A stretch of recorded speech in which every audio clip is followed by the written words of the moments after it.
Bonjour à tous, bienvenue à cette émission. Jésus l'a fait, Jésus le fait pour moi.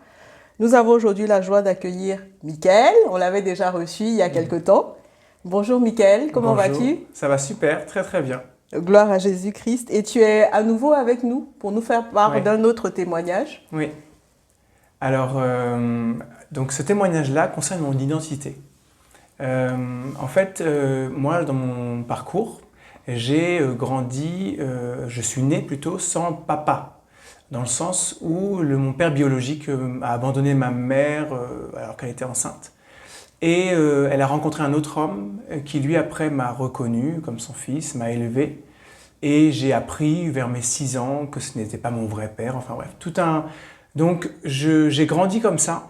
Et à ce moment-là, quand j'ai appris que ce n'était pas mon vrai père, que j'avais un autre papa qui ne voulait pas de moi, etc., je me souviens très bien, vraiment, de manière très précise, je me suis dit, alors donc, en fait, c'est pour ça que je ne ressemble à personne, physiquement, en tout cas à personne que je vois. C'est pour ça que finalement, au niveau on n'a aucun lien de sang. Enfin, c'est comme si j'avais l'impression d'appartenir à la famille sans y appartenir. C'était assez spécial comme sentiment. Au niveau paternel. Hein. Et au niveau de mon identité, je me sentais comme celui en plus. Celui que mon père, qui m'a élevé, n'avait pas eu le choix. Il s'est mis avec ma mère, elle était enceinte, l'enfant est là, bon bah alors je l'accepte.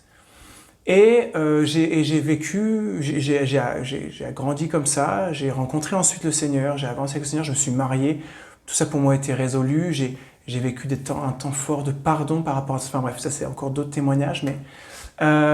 et l'année dernière, donc j'ai aujourd'hui 38 ans, hein, donc ça date, tout ça, je me retrouve à un séminaire, le séminaire Réellement Libre, qui est proposé par l'association Fleuve d'eau vive et je vous encourage. Si celui qui n'a pas encore fait ça doit le faire. Personne ne peut s'en priver parce que personne ne repart comme il est venu. Et surtout, chacun repart avec une meilleure connaissance de Dieu et de lui-même par rapport à Dieu. Et ça, c'est fondamental pour avancer, pour grandir, etc. Donc moi, j'étais là-bas. Alors que je me sens bien dans ma vie en général, hein, mais je savais, j'avais soif d'avoir un temps cœur à cœur avec Dieu et de le laisser sonder mon cœur. Et donc c'est ce qui s'est passé. Et donc ce séminaire, il est construit avec des temps où il y a des enseignements qui sont apportés, et puis des temps où on est seul avec son Dieu, on prie, et là on dit Seigneur, qu'est-ce que tu veux me dire? Et là on écoute, et voilà. Et il parle, très clairement. Et il met en lumière, pas des choses pour nous blesser, mais des choses qui sont encore un obstacle pour lui et elles nous empêchent d'être pleinement libres. Et moi, m'a vraiment mis en lumière, il m'a dit, t'as pas résolu ce qui s'est passé depuis ton enfance. Aujourd'hui, tu me vois comme le père qui n'a pas eu le choix de t'accepter, qui n'a pas eu le choix de faire avec toi. Et donc, tu as l'impression que l'amour que je te donne ou que la considération que je te donne, c'est quelque chose où je suis forcé de le faire. Et finalement, tu te sens comme le plus, le truc en plus qu'on a rajouté. Voilà. Et il me dit, c'est faux. C'est faux parce que moi, j'ai envoyé Jésus pour toi. Je l'ai choisi de le faire pour toi, personnellement. Et j'ai choisi de faire de toi mon fils, j'ai choisi de faire de toi l'homme que tu es aujourd'hui, et j'ai choisi même plus encore, et tu es le choix, tu es mon choix. Tu n'es pas un choix par défaut, tu es mon choix, parce que je t'aime, véritablement.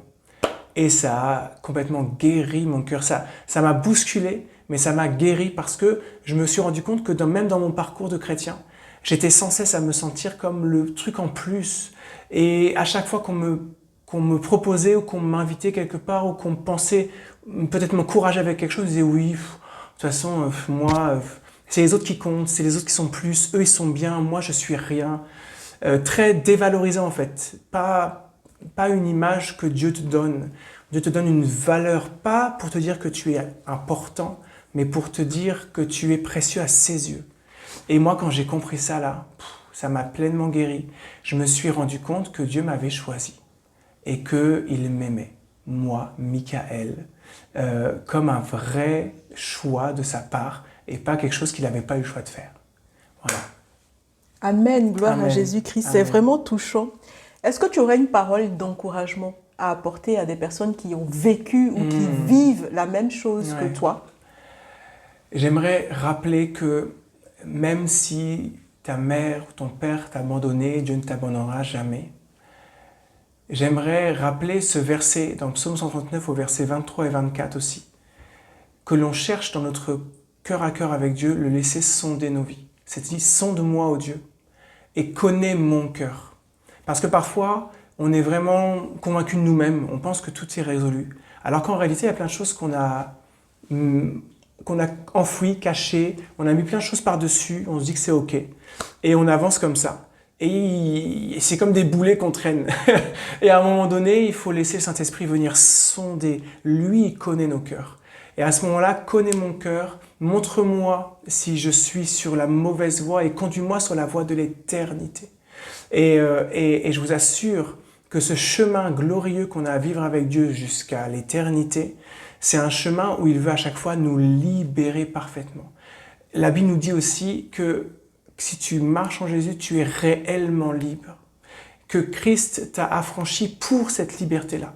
Donc, c'est quand même fort. Quand il dit ça, il dit en gros, je vous ai offert la liberté, mais vivez-la en gros. C'est pas juste le croire et le dire comme ça, mais vis-le quoi. C'est du concret. Et vraiment, ça se passe dans des moments comme ça. Des moments comme ça. Donc, cherchez Dieu, cherchez son cœur. Si vous avez des occasions avec des frères et des sœurs, parfois on va vous dire quelque chose qui est dérangeant, vraiment qui est dérangeant, qui est piquant ou qui vient, vous dites « Oh, c'est bon, j'ai réglé ça ». Parfois, on n'a pas vraiment réglé. Et il faut juste être à l'écoute du Saint-Esprit, reconnaître ça, avoir l'humilité de le reconnaître. Et là, le Seigneur, il fait une œuvre glorieuse, il guérit véritablement. Et après, on est tellement heureux et tellement libre. Amen. Amen. Merci Seigneur Jésus-Christ qui nous rend libres encore aujourd'hui. Oui. On bénit son nom pour ce qu'il a fait dans ta vie. On prie qu'il le fasse aussi dans la vie de quelqu'un d'autre. Dans la vie de quelqu'un qui nous écoute en ce moment, qui puisse percevoir l'amour véritable de Jésus et du Père. Merci Michael encore pour ces temps de partage. Merci à tous et on se dit à bientôt pour un prochain Jésus l'a fait pour moi. Que la grâce et la paix te soient données de la part de Dieu, le Père et de Jésus-Christ, notre Sauveur. À très bientôt. À bientôt. Au revoir. Alléluia! Le châtiment qui nous donne la paix est tombé sur toi, Jésus. Mais c'est par tes meurtrissures que nous sommes guéris. Quand les épreuves m'accablent, je pourrais t'oublier, mais je choisis de prier. Quand les épreuves m'accablent, je pourrais t'oublier.